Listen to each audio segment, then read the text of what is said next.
Estamos no centro da capital do país. Hoje eu vou acompanhar a rotina da Ana Lídia. Ela é deficiente visual e precisa pegar 4 ônibus por dia para ir ao trabalho e voltar para casa. Na rodoviária de Brasília, os desafios em se tratando de acessibilidade são muitos. Ela me conta que andar sozinha em lugares mais movimentados assim, talvez seja o maior deles.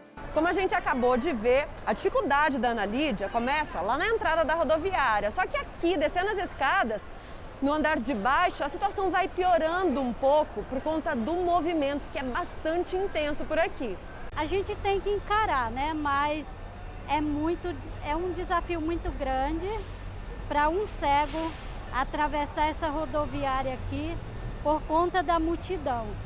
As pessoas parecem que não te vê.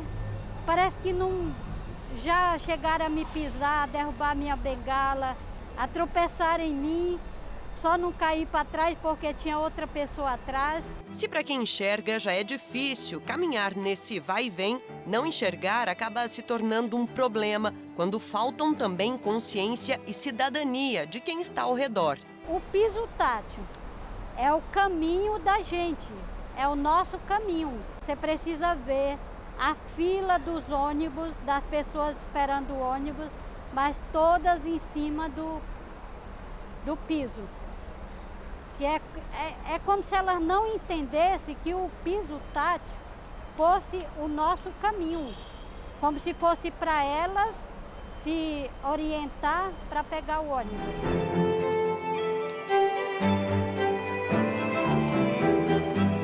Dá medo. Por exemplo, eu sinto medo de andar aqui na rodoviária. Eu sinto medo.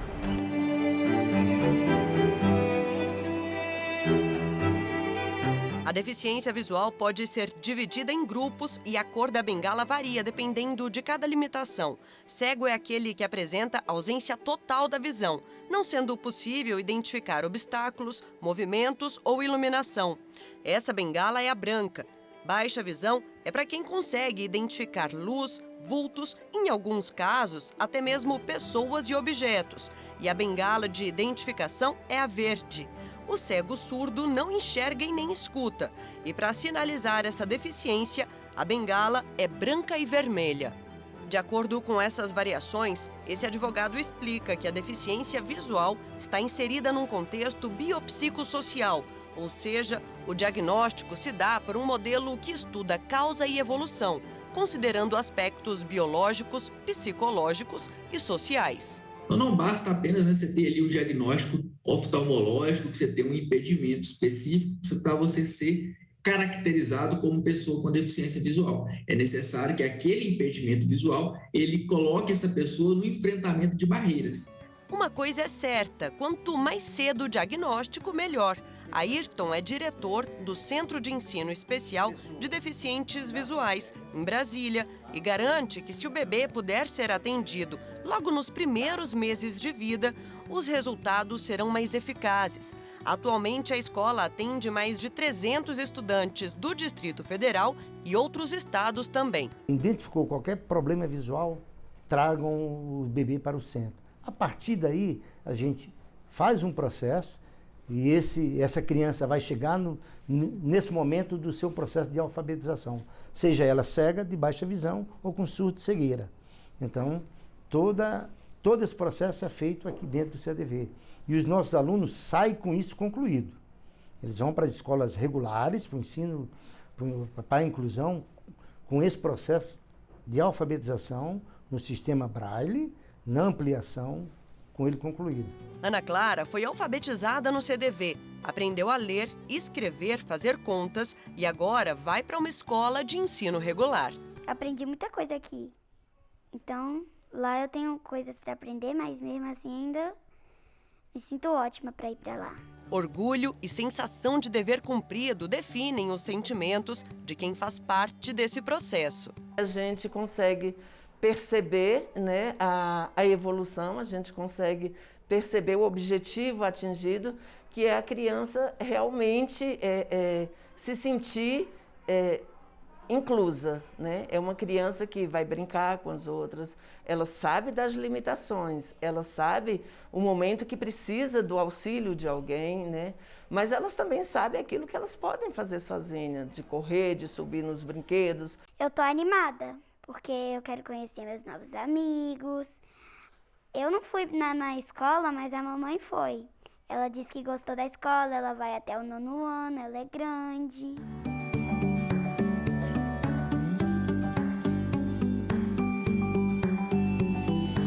Se sentir incluso e trabalhar para incluir também. Kainan é roteirista e audiodescritor.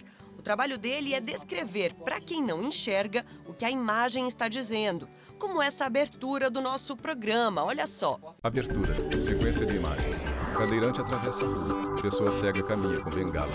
Mulher joga futevôlei na praia. Criança com síndrome de Down brinca. Olhar de uma mulher negra. No centro, repórter Justiça Especial Inclusão.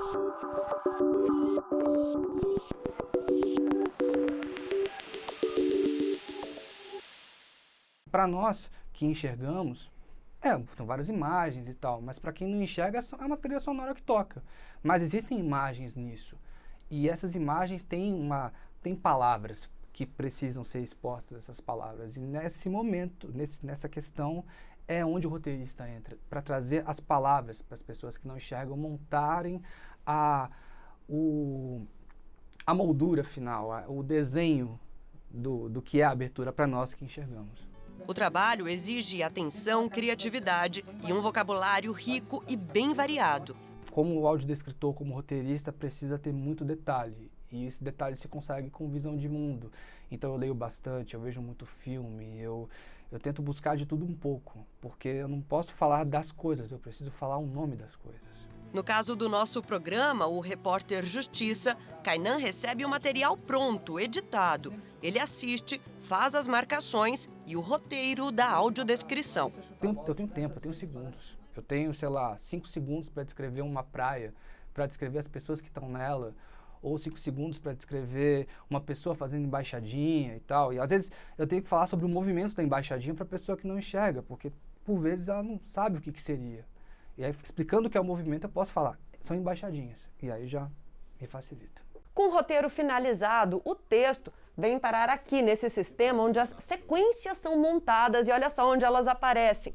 Logo ali naquela tela, para o Valmir, que é o locutor de audiodescrição do nosso programa, poder finalizar o trabalho. Sequência de imagens. Mulheres praticam diversas modalidades esportivas. Mulher idosa levanta halteres sentada. Eu costumo dizer que nós, audiodescritores, nós somos os olhos do telespectador que tem essa necessidade especial, né? Então nós somos os olhos, tem que ter a sensibilidade de, no meio desse contexto, passar a mensagem de forma objetiva, rápida, porque tem que ser muito rápido, porque o espaço que a gente tem é muito curto, mas deixar claro, absolutamente claro, aquilo que você está descrevendo, para que o telespectador tenha realmente a informação mais precisa possível. Dá um orgulho quando você vê tudo prontinho, encaixado e saber que foi você que fez e que o que você fez vai ajudar mais pessoas a estarem inclusas naquele produto, naquele programa. Isso é fantástico. No próximo bloco, a repórter Larice Neves vai mostrar histórias incríveis de pessoas que fizeram da dificuldade motivos de superação. Não sai daí que a gente volta já.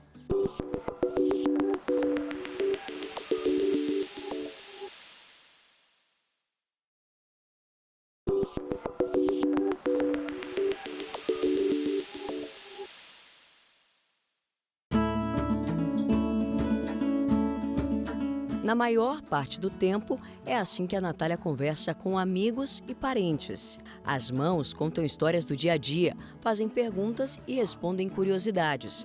Para a gente entender um pouco mais sobre Libras, a língua brasileira de sinais, a Rayane vai dar uma ajudinha.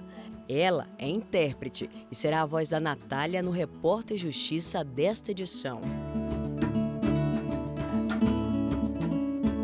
Eu tenho um pouco de dificuldade em alguns textos, se o texto for muito longo. Se falar muito, eu não consigo entender. Às vezes é um pouco difícil.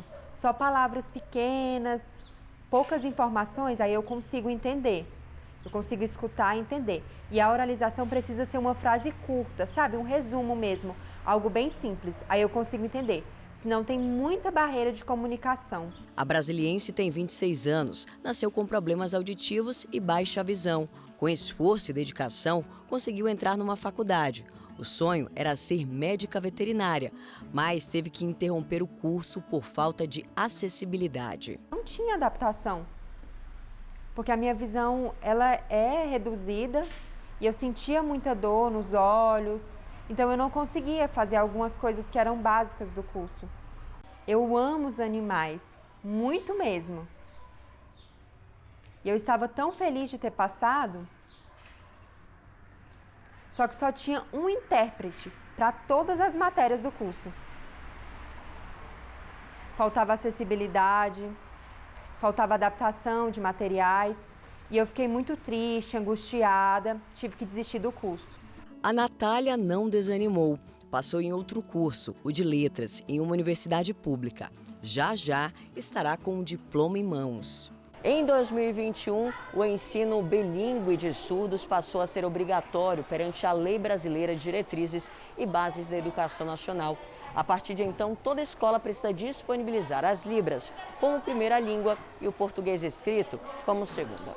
A rigor, as pessoas com deficiência auditiva, elas deveriam ter acesso aos mesmos direitos e garantias fundamentais que toda pessoa com deficiência tem, sem distinção.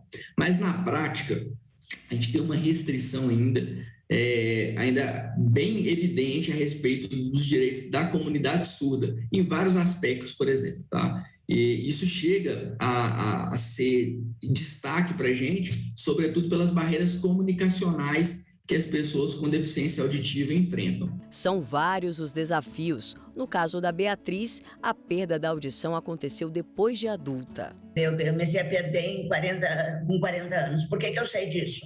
Eu trabalhava no frigorífico no Extremo Sul, um frigorífico exportador.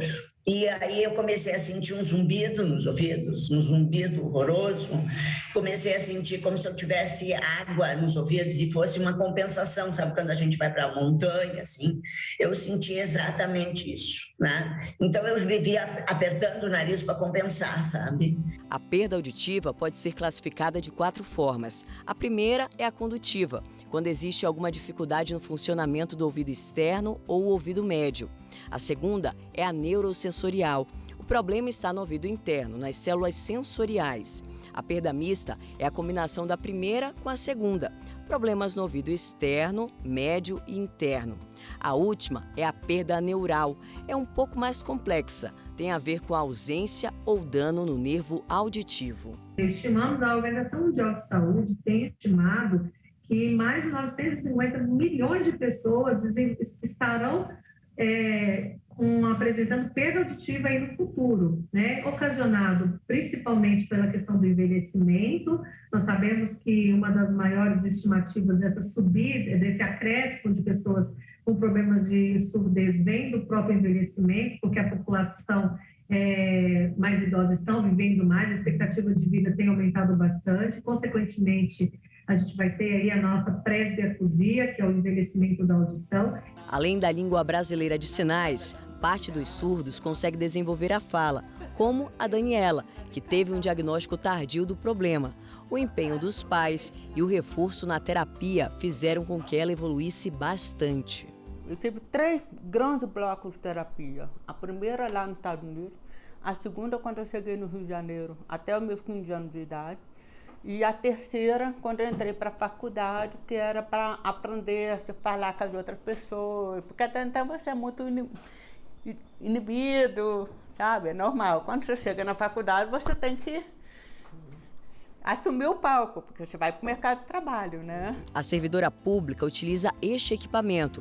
Ele é colocado na orelha e ajuda na comunicação. Mesmo assim, Daniela não consegue perceber alguns tipos de sons, como o alarme do micro-ondas. Talher que cai no chão. Ou até mesmo os passarinhos cantando. A filha dela, Natália, também nasceu com perda auditiva severa.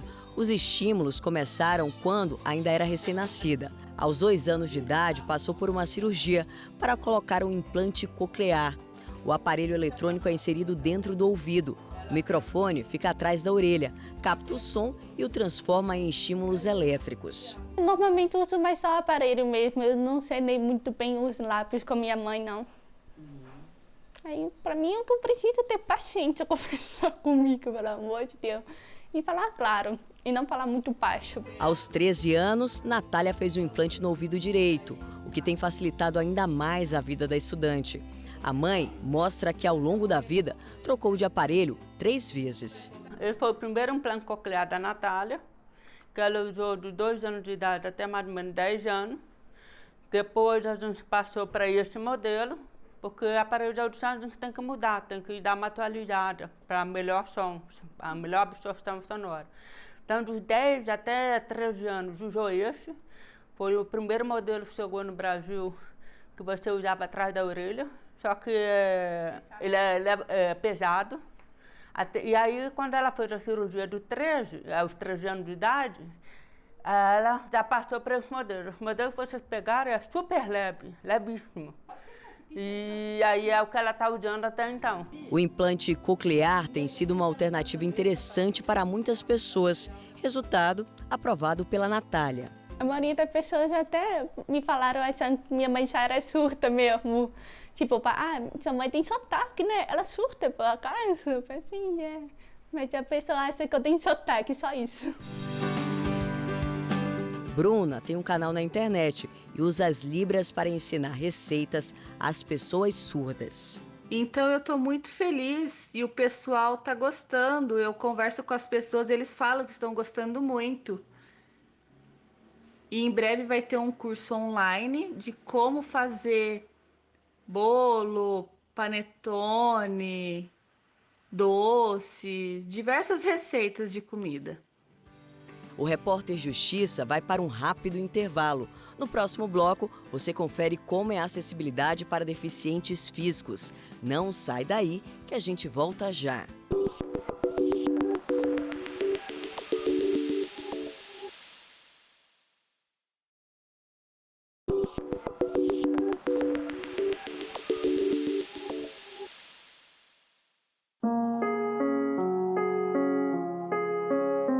Ângela tem 54 anos. Aposentada por invalidez, a rotina dentro de casa é mais ou menos assim.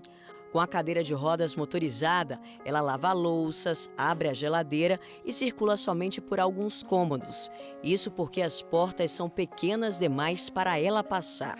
A outra casa que fica logo aqui do lado dessa aqui, eu tive que quebrar todas as portas. Porta da sala, porta do banheiro, porta da cozinha e porta do quarto.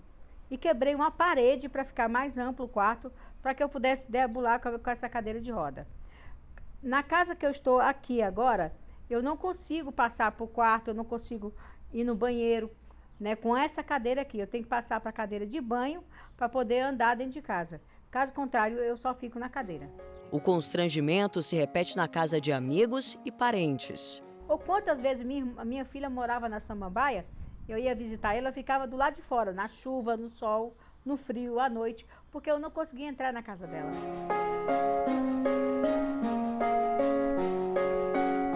Eu não tive dificuldade nenhuma para sair da casa da dona Ângela. Agora a gente vai acompanhar esse mesmo trajeto feito pela aposentada.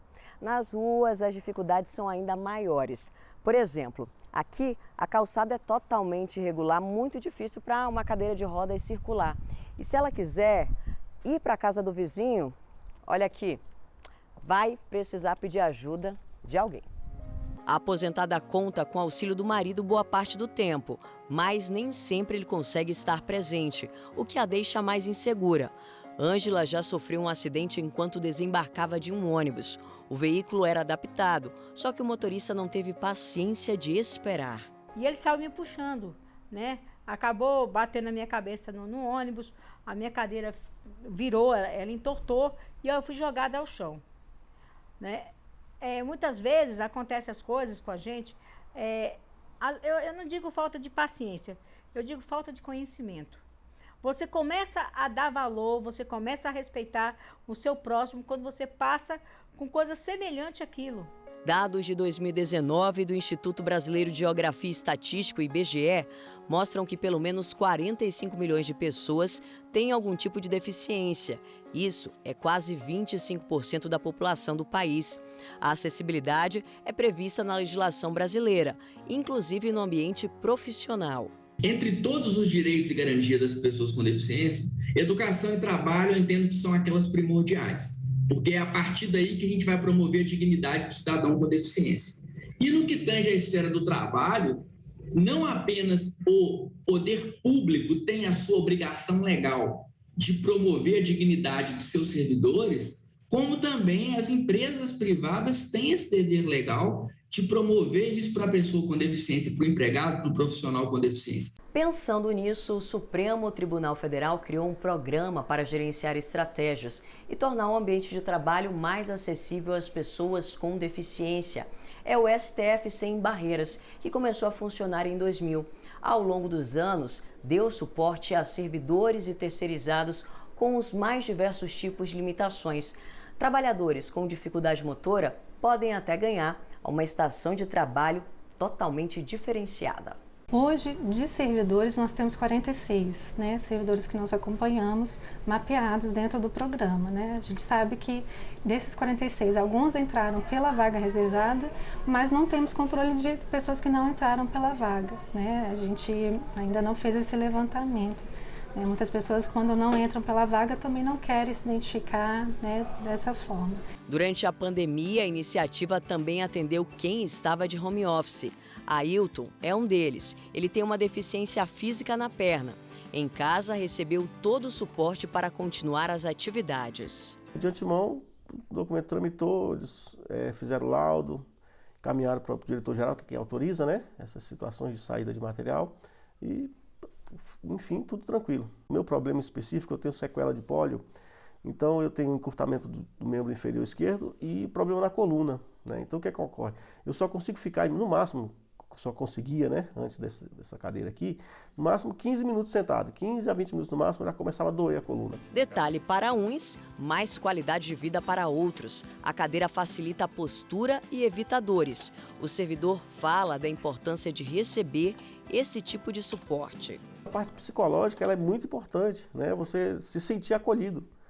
Você vê que tem alguém que se importa com você. Você não é só mais um número ali, mais um servidor, como qualquer um outro, tendo as suas limitações. Então alguém está te observando, e está te ajudando. Então com certeza você rende muito mais. Na internet, cadeirantes e pessoas com os mais diversos tipos de problemas físicos compartilham rotinas. São exemplos de que é possível ter uma vida social ativa. No Instagram, o casal Natália e Marcos criou o perfil Papais Cadeirantes. Destaque para o papai na piscina, dando banho e levando a filha no estilo canguru. A mãe é super presente também, brinca na neve e de corrida. Em relação à parte com deficiência, eu acho que o maior desafio é a gente conseguir proporcionar para as nossas filhas experiências e vivências que elas teriam se a gente não andasse em cadeira de rodas.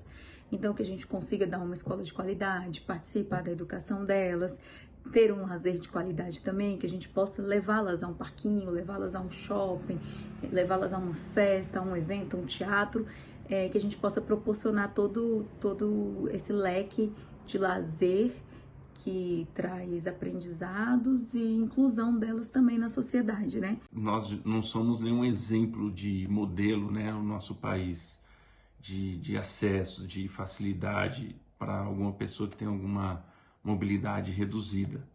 Sendo pais, agrava-se um pouco, porque sempre tem uma dificuldade a mais em relação a banheiro, acessos a áreas destinadas a crianças, por exemplo, uma brinquedoteca num restaurante, que o acesso seja apenas por escadas, ou um elevador que não esteja funcionando, a reserva num hotel onde uma família cujos pais sejam cadeirantes, o espaço para um quarto acessível. Além dos momentos com as filhas, Marcos mostra ainda que manda bem no esporte.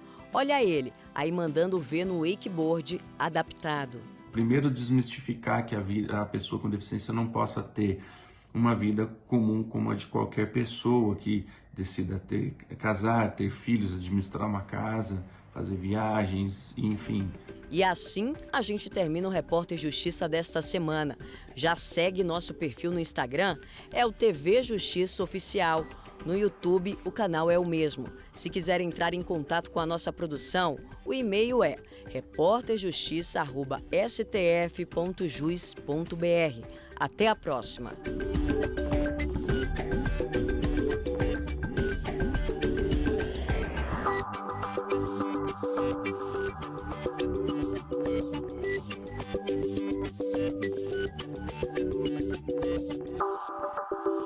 Thank you.